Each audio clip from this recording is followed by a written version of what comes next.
Aujourd'hui, on est au centre Tergent, un centre de solidarité et de commerce équitable avec les femmes d'El Largani. Cet espace où il y a un musée donc on va dire de facture internationale qui se compose en deux composantes. La première, c'est que c'est un centre virtuel, c'est un musée virtuel, et puis il y a un musée réel. Quand on sort de ce musée virtuel, on arrive dans un musée réel où les femmes travaillent l'argan avec toutes les étapes de la fabrication de l'argan, et on finit par un espace de dégustation de tout ce qu'on a vu travailler par les femmes. À la fin, on va le déguster. Et puis, on arrive dans une boutique où tous les articles de ce centre seront vendus, plus un restaurant dédié à l'arganier et aux produits terroirs de la région. Nous avons aussi un espace aussi pour les randonneurs. Et puis, cet espace est géré par une société locale avec des jeunes de la région pour faire des randonnées tous les jours à travers l'arrière-pays d'Agadir.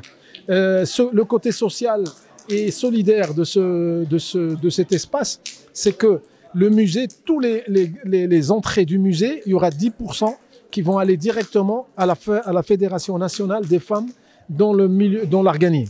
Et aussi que l'espace de l'usine de l'argan, que les femmes de l'UCFA et de la fédération, pas la fédération, mais le groupement des coopératives de la région qui vont y travailler. Et tout l'espace va être géré par une société professionnelle du tourisme pour avoir un aura international de cet espace, en sachant qu'il y aura aussi des cooking classes chaque 2 jours où les touristes peuvent venir apprendre à cuisiner à partir de cette matière qui est la nôtre dans notre région, qui est une richesse, qui est l'argan. Nous sommes aujourd'hui au centre Tergent, en marge de la journée internationale de l'arbre de l'arganier. Et parmi les composantes de ce centre, un atelier de production dédié pour les femmes des coopératives et surtout les coopératives de Tarazout et d'Aourir qui vont bénéficier des services de ce centre. Il est doté de tous les outils qui permettent la production dans les normes et les bonnes conditions. Aussi, ça va permettre l'amélioration des conditions de vie des femmes de Tarazout et d'Aourir. Et ça va leur permettre de produire et de commercialiser les produits selon les normes, ainsi que de promouvoir leurs produits à travers l'emplacement du centre Tergent qui est dans la station Tarazout Bey. Nous sommes très fiers aujourd'hui d'annoncer l'ouverture du centre Tergent, qui est une des composantes d'animation essentielles de la station Tarazout Bey.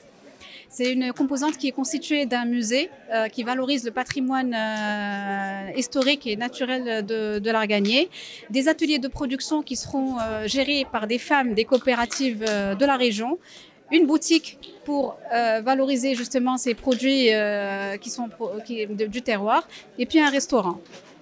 Donc c'est un centre dont l'objectif principal, c'est de promouvoir et de préserver surtout le patrimoine naturel lié à l'arganier, de valoriser le processus de production, d'améliorer aussi les conditions socio-économiques des femmes de la région, étant donné qu'on leur offre des conditions très optimales de travail et puis des conditions d'hygiène qui sont importantes et qui répondent aux standards internationaux.